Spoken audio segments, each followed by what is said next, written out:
Hello, everyone. Welcome to the Holtcast. Chad Grimsey alongside Robert Lintott, as always, for 7500toholt.com. Big news yesterday, Paul Lambert out as Aston Villa boss. New manager not appointed yet. Robert, what do you make of the news? I make of it that we're totally prescient. We planned not recording yesterday just to have this story for you today. Yeah, I mean, we knew in the morning when we usually record that there was going to be big news later in the day, so... we're the new ITK Villa account. Yeah, totally. Suck on that, Julie Bailey. Yeah.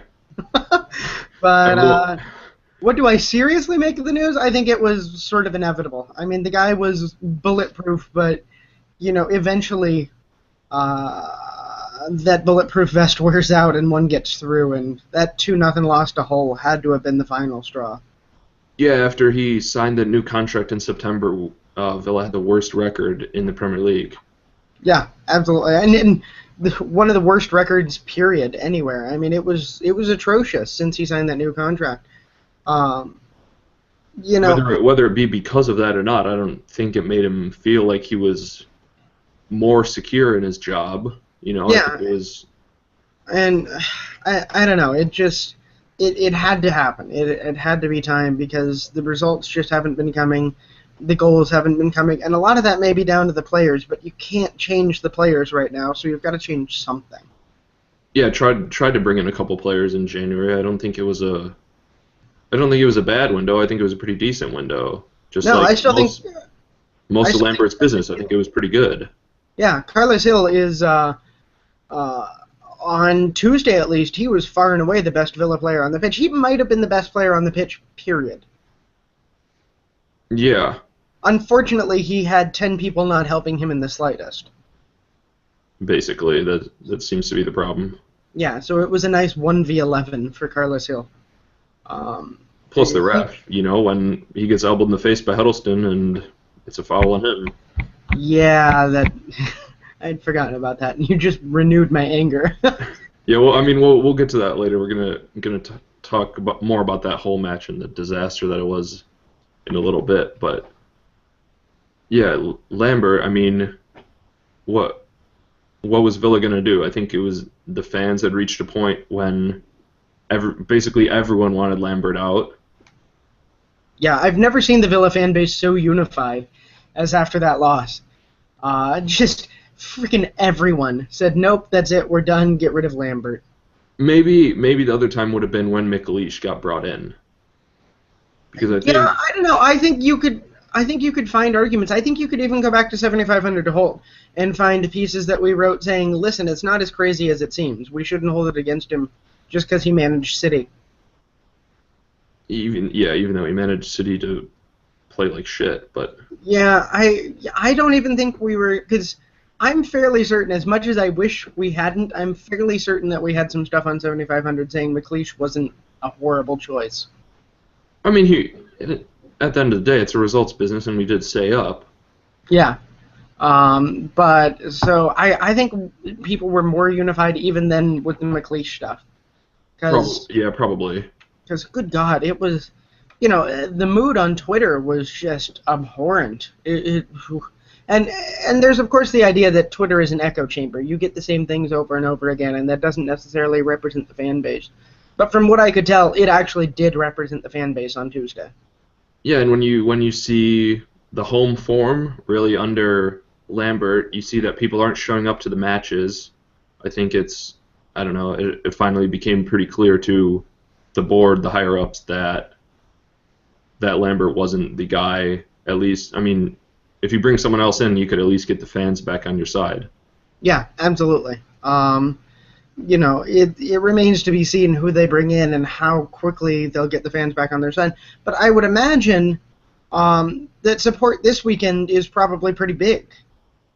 Yeah, I would think so. FA Cup against Leicester, which we'll get to later. But yeah, Scott Marshall and Andy Marshall gonna be taking over, and something we were thinking, I guess, maybe if Grealish plays, I think that would be a big way to get the fans back on the side. Yeah, absolutely. I think we could definitely see some changes here this weekend. Although, then again, we may just see the same Premier League starting 11 because, in a season that's mostly dead, you got to play for this win on Sunday. Oh, definitely, and just like what we saw kind of with Bournemouth, maybe if we were thinking if we got a win, maybe get some momentum going, carry that forward into the league, and it's not like we have a midweek fixture next week, so you might as well go with, I mean, your best available. Yeah. The question becomes how quickly do Aston Villa appoint a manager? Is this going to be a situation like QPR are having, where they've now had 3 matches without a manager, Or or is this, Newcastle, when or yeah, or with Alan Newcastle? Harborwich, who's now going to carry out through the season, hmm Um, so is it something much like to that? the disgust of Newcastle fans. Yeah, exactly. I think the one thing is, neither Andy Marshall nor Scott Marshall are really managerial quality. I don't think you can carry on throughout the season with the two of them. No, I think it's 2 games at the most because that would still give the club 2 weeks. I think depending on what you want to do, if you want to hire the next permanent guy now, you need to make sure you get it right. If you're going to hire a caretaker through the rest of the season, I mean, you still have to make sure you get that. Yeah, there's only 13 games left in the season, so you've got to get, if you want a caretaker, you've got to get them in there quickly.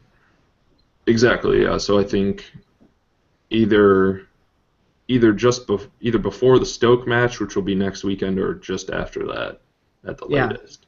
I One would. of the things that's been going around our 7500 chat room that we have is the idea that Tom Fox is no idiot, and um, if they didn't have a plan in place, he probably would have sacked Lambert immediately, but it took about 24 hours.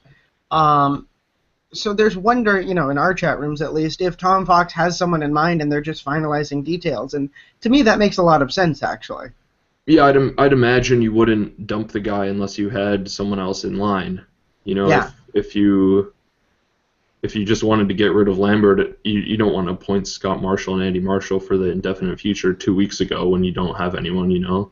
yeah, exactly. It just, oh, God. I mean, it could be bad if we can't find someone quickly, but at the same time, it's hard to be worse than it was. Yeah, because you need change for the sake of it. Yeah. I mean, there's no way we will score fewer goals than we have been. There's no way we get worse results. It's a positive no matter what happens, or at least a neutral no matter what happens. Yeah, exactly. And I mean, really, just there was just so much negativity, and it was all kind of really channeled at Lambert. We'll see now Yeah, if that does change. Who and I mean, I think the hole had just become too deep. I don't think Lambert before this year was doing too terrible of a job. He had a tough task to cut the wage bill and to stay in the Premier League, and yeah, it just I mean, maybe it's because he chose not to appoint another assistant manager, but I think you really need that. yeah. I still hold that he did really well in the transfer window, and it does make me a little bit sad that he couldn't get the results to merit hanging on long enough to maybe see this summer him switched over to that director of football role. Yeah, Because yeah, I still think maybe. he would be good at that role, and I think there's absolutely no way that he comes in and does that now.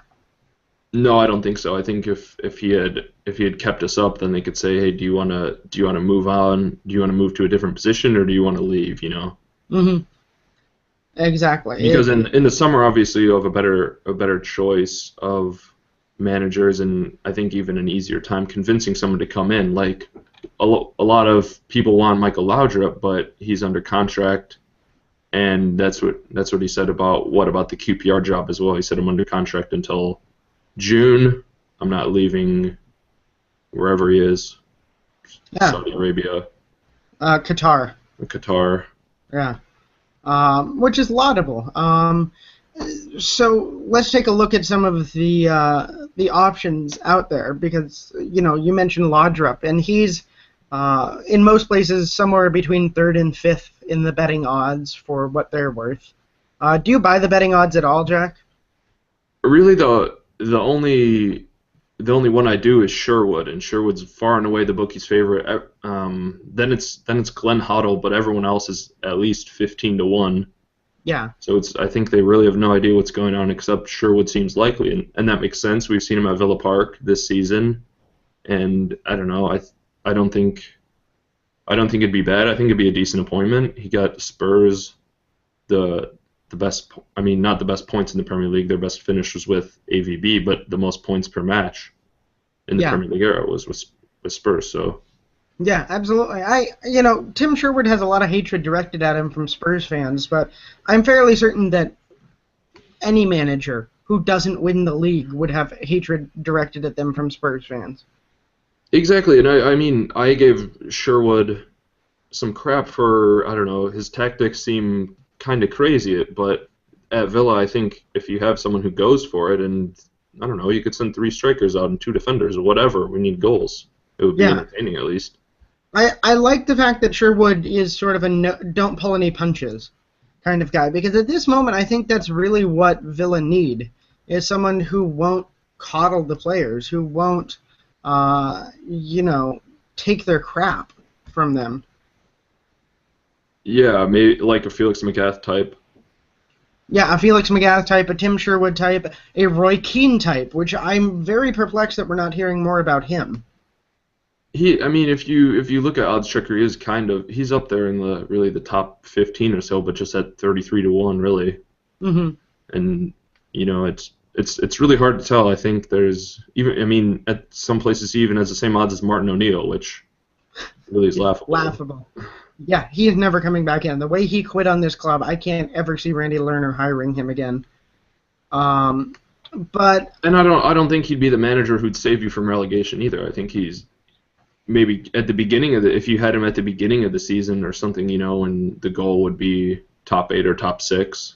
hmm yeah, Much absolutely. option. He, yeah, no, there's no way he's coming back. There's no way Alex McLeish is coming back, who has odds on him right now. The Roy Keane thing, I get why he doesn't have bigger odds because he's already quit on Aston Villa this season, but he quit because he wanted to focus on Ireland. He didn't want to focus on being an assistant manager to a Premier League club. I think you could remotivate the guy if you said you can be our manager. If this is Yeah, your exactly. only job. Because that's like a promotion. Exactly, and I actually really, I know this sounds weird, I really like the idea of Roy Keane. Given how much I hated it when it was first announced this summer, he won me over. He was frank, he was direct, he, I think, added a lot to this team, and I like the idea of him as manager. I think he could at least, help towards the end of the season here.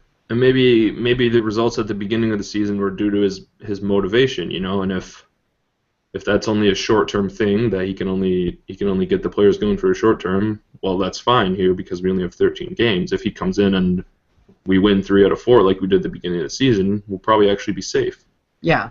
The thing is, I don't think you can convince Roy Keane to come over for a short term. He seems to want to settle in a place, and he seems happy being assistant manager of Ireland, and that makes sense. I mean, his responsibilities are fewer. It's kind of a cushy job, so he seems set to settle somewhere, and so I don't think you can convince him to come in for 13 matches. No, I don't think so either. I think you'd have to give him at least a year and a half. Hmm. The name But that keeps popping up that amuses the crap out of me is Jurgen Klinsmann, a guy who's never coming over to Aston Villa.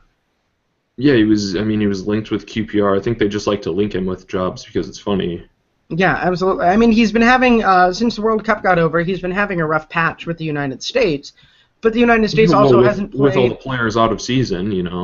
Yeah, exactly, and the United States hasn't played any competitive matches since the World Cup. I may be wrong. They might have had one tournament match or something, but they haven't done anything serious since the World Cup. So he's been playing with lineups. He's been playing with players who don't get played all that often. Playing Brek Shea at fullback. Yeah, exactly. So he's not had a good run with the United States lately, but I don't think that's really hurt anyone's opinion of him too much. No, except the U.S. fans who already wanted him out. Yeah, exactly, and they were never going to be convinced anyway, so there's no way he leaves. So, I mean, I guess the moral of the story is don't trust the odds, because so many of them are crap. Yeah, I think it's either Sherwood or some random person. Uh-huh. Yeah, I'm really starting to think it'll be Sherwood. And I'm okay with that. I think he'll do well for Villa. He may be a guy that you only want for a year and a half. but I think he can do well for Sherwood. I would enjoy, you and I were texting about this last night, I would enjoy having a manager who just freaking hated this club, because it would be high comedy. Yeah, it would be, and I mean, one person who that would be, but obviously it wouldn't happen, would be Jose Mourinho, because this would be the worst team that he's ever managed. Because we were talking about this last night, and I jokingly said, oh yeah, Jose is going to be our next manager. And then I started thinking about it, and it would be so freaking hilarious, because he would do that crap that he does with the press where he doesn't talk to them, except he'd do it to the players. And he would just hate them. And yet they would somehow win, I bet. He'd just walk out of training sessions 5 minutes early before shaking anyone's hand. God. I mean, it would... If we get... I mean, there's still a good chance that Villa drop right now. They've missed that opportunity with Hull. There's a good chance. So at least get someone who's going to entertain us, maybe? I don't know. I think you can still save Villa, so I guess that has to be the priority. But yeah, I think that's why the decision was made now, because they still have the chance to be saved. If you go 2 more matches, and I mean, I guess they are Stoke and Newcastle, but you need to get the team set up before playing worse teams that you're going to need wins against, you know. Yeah, we got a question on Twitter from @VillainsClaire asking, short-term save us from relegation or long-term rebuild the club appointment? Does it matter while Lerner is in charge? And I think that's a really good question, because are they mutually exclusive? Can you hire a manager who short-term saves us and is good for the future right now? Well, when you think the short-term savior type, you think of hiring Pulis mid-season or something, maybe, you know, but I don't think they're necessarily mutually exclusive, but a lot of guys that you see come in just to do a saving job aren't going to be those that you build for the top 6 with, you know. Yeah. Do you think we could build with Sherwood? It's really hard to tell, because really small sample size with him at Spurs. Obviously, the squad was a lot better. I think maybe. Yeah, I think a better option than bringing in a Redknapp, a Martin Yole, Di Canio, Alan Irvine, or Sean Dyche. Those are the 5 really who I just specifically do not want. Yeah. I think the answer has to be save us now, because it's difficult to see anyone who's available for manager that you could guarantee a good building with. All right? So pick someone who keeps us in the Premier League, gets that new chunk of change coming out towards the Premier League, and then, you know, either keep them around for a year or look this summer for someone to build with. Yeah, and like we were saying earlier, the summer's maybe a better time to find someone whose club contract ran out or wants a change. But there were a couple people who've been fired this season, like Walter Mazzari from Inter and Jens Keller from Schalke, both fired in the fall. But I mean, their squads obviously were a little better than Villa. Yeah. Someone who a lot of people want, I know I would as well, Thomas Tuchel from Mainz, who had a falling out with the board there, and they just wouldn't let him leave unless he was bought out. So, I mean, I guess he'd be available. And Zdeněk Zeman, who's obviously, he goes maybe at least a club a year, usually in Italy, but there'd be crazy tactics under him, and it'd be entertaining for sure. Yeah, absolutely. It you know, there very well could be someone brought in that we haven't even thought of too. You know, some of those names that you're mentioning that aren't on the tongues of most Villa fans could be great candidates. You could see someone brought in from the continent who we've never even considered. I'm really not sure what to expect with Tom Fox right now. Yeah, like maybe Bob Bradley. I think that'd be a much, I don't know, even worse than Klinsmann. Yeah, absolutely. Maybe not worse, but sillier. Yeah, I want nothing to do with Bob Bradley ever again in my life. Unless he can get Michael to come over. Then I'm okay with it. Well, we might as well get Houllier back. Yeah, exactly. Aaron jokingly tweeted that yesterday, and I thought, I actually wouldn't mind having Houllier back. I really liked Houllier, and I know a lot of Villa fans hated him, and I don't get it. I feel like he was a good guy just to build, because maybe he would manage for a year and then go to director of football, you know, because which is what he's been doing at Red Bull, but someone who can kind of see from maybe more of a scouting perspective and what players kind of the club needs. But Yeah. It's kind of hard to I'd like to tell. see him back. A lot of fans, I think, forget that he wasn't sacked or anything. He had to quit because of a heart condition. Yeah. Uh, he was not doing badly with Villa. He was having a pretty decent run there after he brought in Darren Bent. Things were going pretty damn well. And Um, just to confirm, if you hadn't seen Alex's article yesterday, or 2 days ago, I guess when this goes up, is Darren Bent will not be able to come back. yeah, so we don't have that as an option, which I'm okay with still. He's been on fire for Derby, but I still don't think he would do it for Villa. I don't know, just because if new manager maybe gives him a chance, Maybe. I don't know. maybe depending on if it's someone who he's worked with in the past, obviously not Redknapp who says my wife could have finished that and Darren Bent didn't. But we got another question on Twitter from Ina Garden. Who's your first choice to take the hot seat? Sherwood, I guess. Yeah, I don't know. I think just because Sherwood would be easily available. Yeah, exactly. I think the best situation would be to give someone a contract to the end of the year, then say if we stay up, you get another year. Yeah, I absolutely agree. And then you get I don't know, you see if they have 3 wins out of 4 in September and give them a 4-year extension. Did you beat Liverpool at Anfield? Okay, here you go. God, remember when we were in second place this season? Yeah. That was fun. 2 times. Once at the beginning of the season, just the alphabet table, and then once it was actually deserved. But that was, man, I miss those days. But yeah, I don't have a great answer. That's the only downside to the Lambert firing is I don't think there's a great answer available out there. But I agree with what everyone has been saying, is that at this point, literally anybody is better than Lambert. yeah, I think so, and not anything against Lambert. It was just the situation had just devolved. Yeah, exactly. So badly.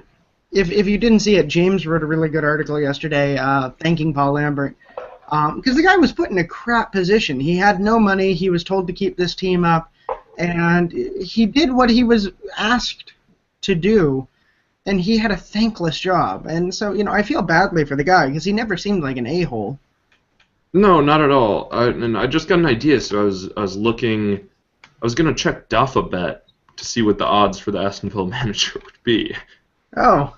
Because that kind of seems like it would almost be a conflict of interest, but I don't know. I can't seem to find odds on there. I just think that'd be hilarious.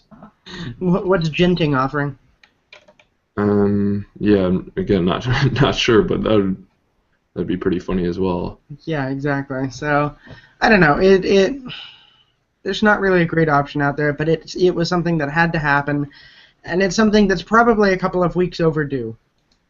Yeah, I think so. I think it would have been a little early to fire him maybe after Christmas. Just maybe after the.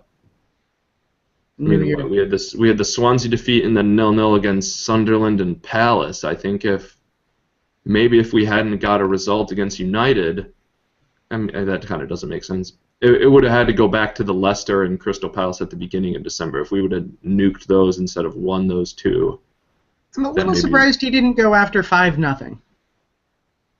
Yeah, but again, it was Arsenal though. Yeah, but still, it was also 5-0. He didn't go after 8-0. That's true. Yeah, I don't know. I think it may be. Luckily, I don't think it's too late. There's enough bad clubs still left in the league that if you can manage 3 wins from where Villa are right now and get a couple of draws, I think you can still stay up. Yeah, especially if they happen to be West Brom and Sunderland. Yeah, exactly. And then, the final day match against Burnley just looks increasingly important. Oh yeah, heavens yes. Even if Burnley are already down, because we could be still 18th. Yeah, absolutely. Or April 18th versus QPR at Villa Park. Oh, definitely. And I guess it is good that both of those 2 are at home. Yeah, well, maybe it's good. Yeah, maybe. God, what would it be like to have a manager who made Villa better at home than on the road? Yeah, that'd be weird, but I mean, with the capacity of Villa Park, you have a real opportunity to make it a fortress, and that's what you need to do. I think if you are wanting to improve the positions on the table, if you want to keep finishing 15th, I mean, whatever. Try to steal a few draws at home, but Yeah. Um, so the new manager, the situation they're coming into, we've lost 2-1 to Chelsea, we've lost 2-0 to Hull. Villa currently sit 18th, tied on points with QPR, but back on 5 goals. There's that 5-0 haunting us again. Back 5 goals in goal differential. It's savable. It's not the end of the universe right now. A win, if things broke differently, could vault them all the way up to 15th. So, yeah, exactly. And I think that's really what needed to happen against Hull, of course. But Mm-hmm. and Yeah, then absolutely. with West Brom beating Swansea, that wasn't good either.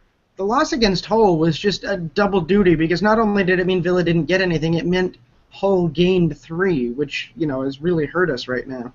Yeah, exactly. I think if with a draw would have at least kind of kept them at bay. Yeah, exactly. So let's talk about that Hull match really quickly, or let's talk really quickly about the Chelsea match. You were happy with what we saw in Chelsea?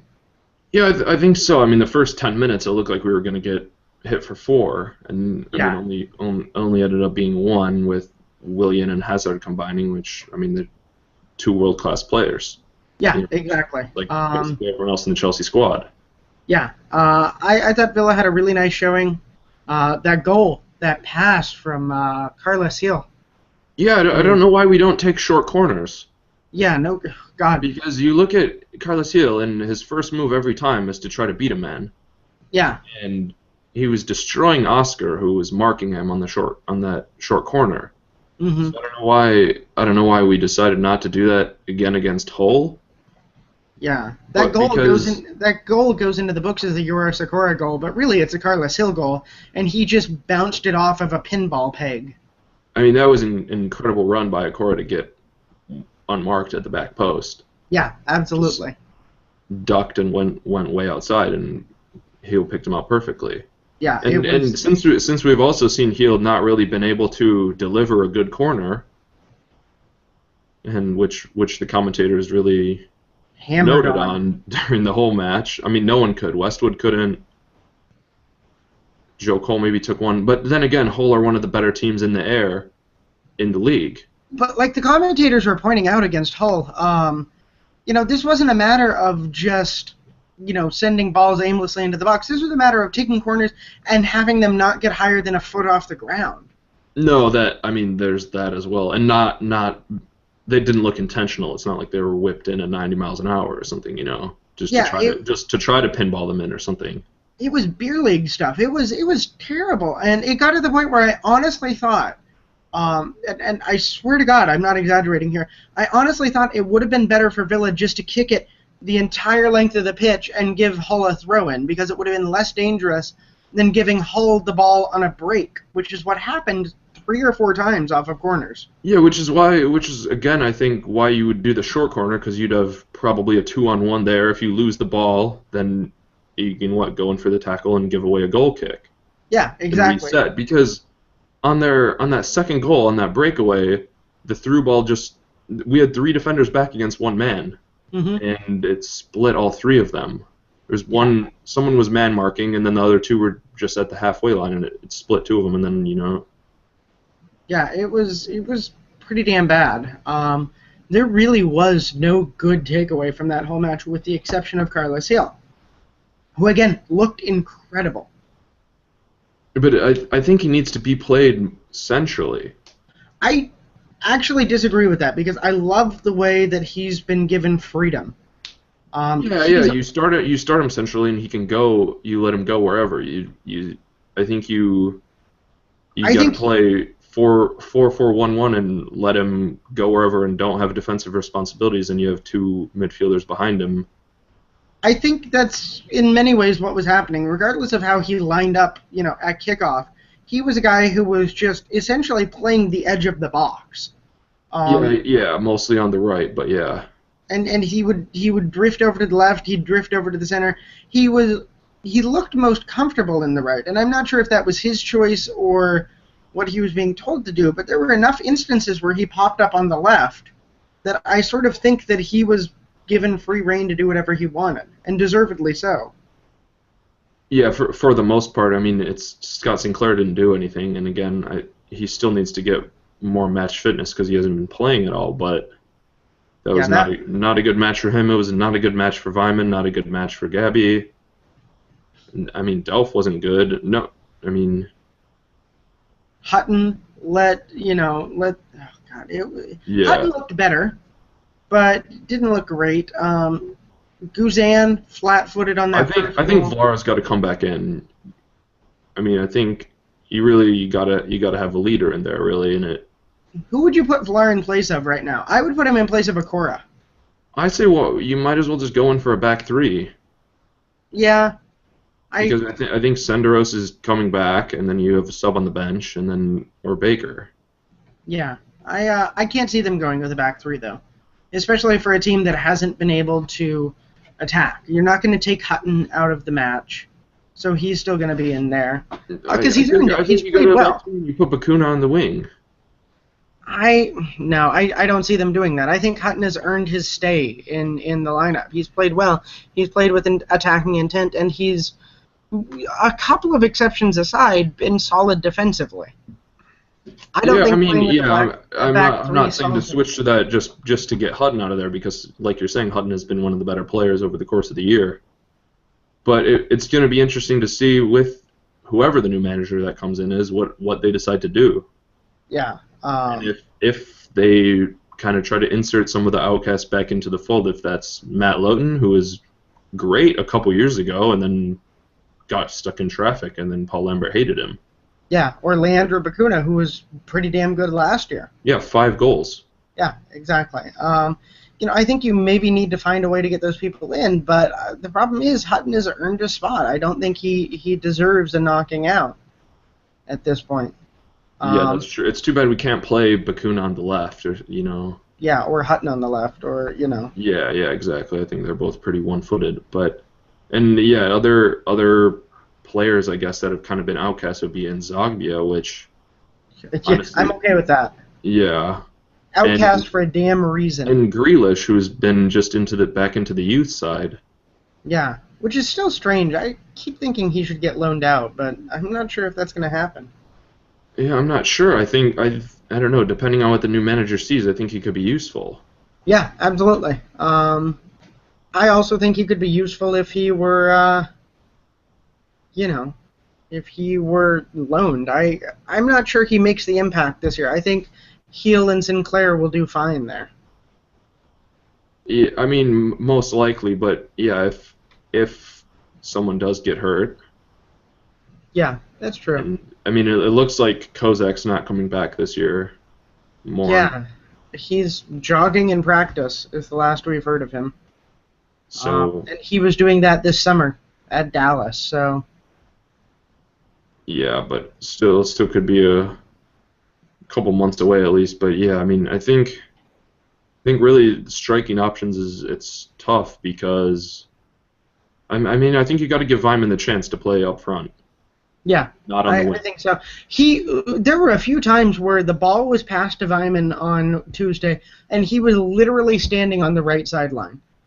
What in the Sam hell is Andy Vyman doing on the right sideline? I mean, he's not gonna be able to do anything for you there. He's not a winger. He can't play wing. He has proven that time and time again. So why in the hell does he keep getting put on the outside? I mean, it makes no sense. Yeah. Oh. Well, I guess we'll see what that's why I think that if it's better if the new manager comes in, so we can get a chance to evaluate the players in training a little bit. Yeah, absolutely. Before deciding, because even if he's watched Villa this year, I'm sure he still kind of has no idea what to do with the players. Yeah, no. At least with some of them. A lot of them haven't been used well this year, which is a problem. I'm not sure why Carlos Sanchez wasn't in. Yeah, it was a little strange to see that, but, I liked the attacking intent. And for the first 10 or so minutes against Hull, it looked like we might do something. But we did the thing that we do always when we have possession. We just sort of passed it around the edge of the box, and no one tried to make a run in. Yeah, it would. I think it would have been good if Joe Cole had started. Yeah, I guess. Just because when we did have all that possession at the beginning and before they had scored, we needed the first goal in that game.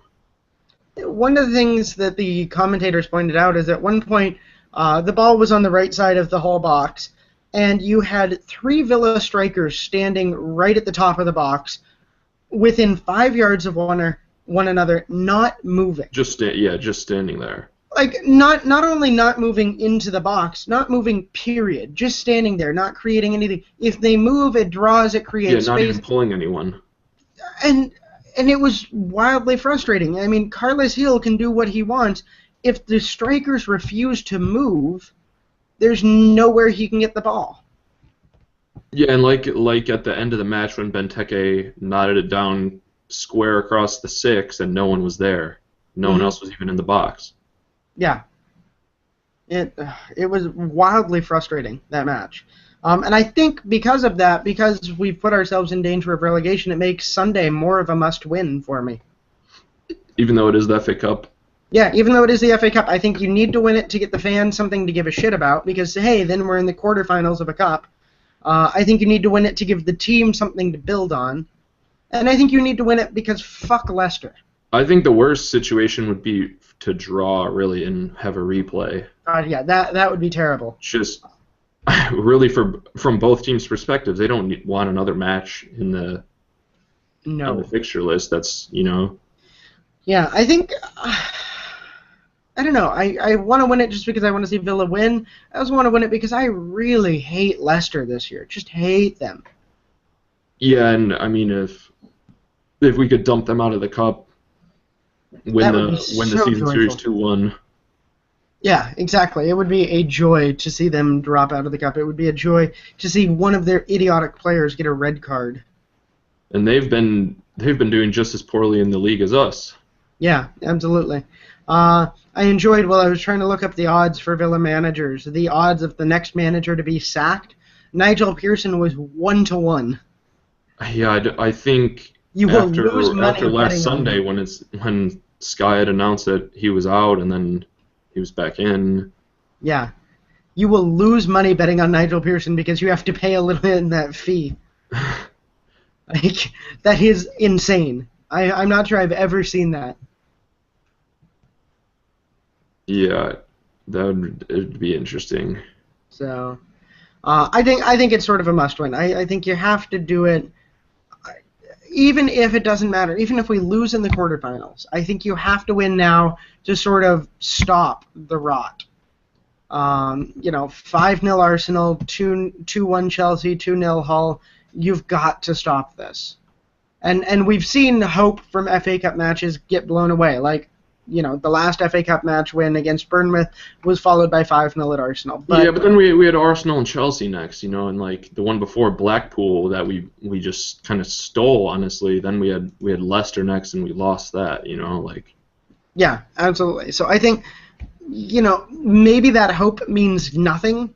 Maybe, building on an FA Cup win ends up meaning nothing, just like it did after Bournemouth. But at least there's a chance. If you don't win, then you're still building on a pile of crap. Yeah, exactly.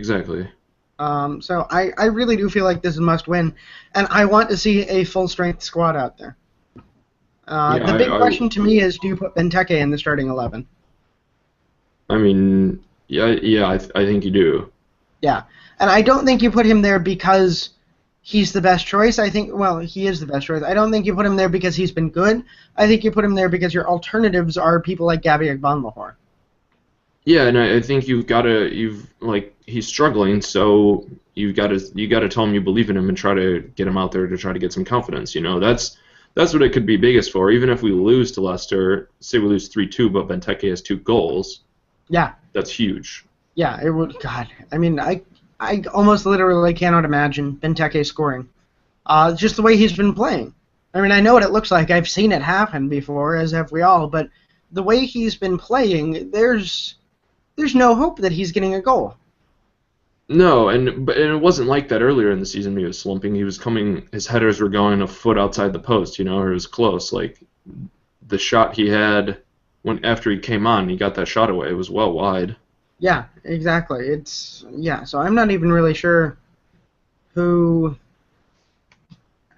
can score, but I think you do start Benteke. I think maybe you start Vyman. Maybe you actually let Vyman play in the center. Yeah, or you play Vyman behind Benteke. Yeah. Although at that point you risk having a little train of one player, Benteke, Vyman, Heel. Yeah, but if Benteke can get on the end of those headers and knot him down to Vyman, I don't know. Yeah. Aston Villa debuting a new tactic, the new 11 men in a straight line. Yeah, I think Andy Marshall's nailed it. Yeah, make sure to hold the hand of the player behind you, and we'll just sort of swing around the pitch. Make sure they do not get through. I like it. But yeah, I'm thinking it's a must-win, and I think it's a match that Villa can win. I see. I can't believe I'm going to say this. I see 2-1. Yeah, I don't know. I think we're gonna get screwed enough to do a replay. I think it's gonna be like 2-2, but Oh God, please no. I don't want to replay. I mean, if I don't know, if it's a replay, it'll probably be 0-0. Yeah, that's true. If both teams just can't Given do these two anything. teams, yeah, I could see a 0-0 heading into a replay. But, and it also helps that the FA Cup is still wide open this year. That could all change. There's enough good teams left that if none of the underdogs won this weekend, we'd be back to a place where I don't think Villa can win it. Yeah, I mean, it's only really it's Man United, Liverpool, really, and I mean West Ham are pretty good this year, so we'll have to give them credit for that. But but God, it could be a dream. It could be a dream quarterfinal Villa. There's a chance that we could have a League One team. And Arsenal, I guess Arsenal didn't see that at first. We could have Bradford. There's a chance that you could have 2 League One teams and 3 championship teams in the final 8. I don't think it's going to happen, but we're guaranteed at least 1 championship team in the final 8. Plus Villa or Leicester, so technically kind of 2. Huh. But Preston North End are playing in Preston. Villa South. Yeah, we saw what happened when Manchester United had to go to Cambridge United. They could have lost, maybe. God, I mean, it really. And the good news is, since we're the anti-penultimate match this weekend, we'll have a good feeling of what happens, right? If West Ham win, and Liverpool win, then we can sort of say, maybe this isn't as much of a thing. But if West Ham lose, if Liverpool lose... because those are both Saturday. Exactly. If Blackburn win, if Bradford win, if we start seeing this, then you really have to think about going for it on Sunday. Oh, yeah, Bradford plays Sunderland after us. Yeah. On Sunday. But, yeah, it'd be interesting if we ran into Derby. I thought Bradford were playing on Saturday. Doesn't look like it from what I'm seeing, but it could have been moved. I don't know. Yeah, I guess not. Yeah, it got moved. Well then. Yeah. Fine. Anyways, the game's gonna be at 12:30 England time on Sunday, 7:30 a.m. Eastern. But on BBC. It's on. It's gonna be on TV, so at least for you. Yeah. So, I mean, somebody will be around for us, of course, on 7500. We'll have live Twitter going and match thread going, so you can commiserate with us there. Hopefully it's a good result. Yep, I'll be there. I will wake up early in the morning just for it. Yeah, I guess I will too. Why not? Hey, it's a chance to see glory and victory. And Andy Marshall managing. Yeah. Which we might not get to see again, because they might hire someone for Stoke. Yeah, exactly. So I think it's worth tuning into. We'll have all of that coverage for you. I'm eager to see who we get. I'm ready for the change, and I'm ready for it to happen quickly. Yeah, I think I don't think we're gonna see it either today, Thursday, or tomorrow, or Saturday even. Hmm. And even if the manager comes in, I think Andy Marshall will still be the manager, and Scott Marshall, they'll still be the managers on Sunday. But I think it'll be like a Pardue at Crystal Palace thing, yeah, where he came in for that first match and he was in the stands. yeah, exactly. I think it's going to be a good chance to do some people watching in the stands and see if we. I mean, because the cameras will look at the director's box and see if Sherwood's up there, Yeah, absolutely. So Or they could make the announcement at the game, like they did with the Delph contract. stick around before the match. We have a big announcement to make. Fabian Delph is still staying with the team. And he's going to be the manager. There we go. So Well, yeah, maybe you could get Ron Vlaar player manager because his contract's up in the summer anyways. And you exactly. can Come go on, from Blair. there. Manage a team you don't give a shit about. Yep, it could work.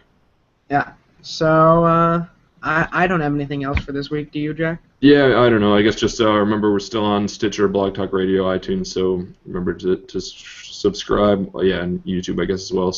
But yeah, that's all I have. I guess just we're waiting, I guess, first for Sunday and then for a new manager appointment. So for Robert, I've been Jack, and keep checking on 7500toholt.com for all your latest Aston Villa news.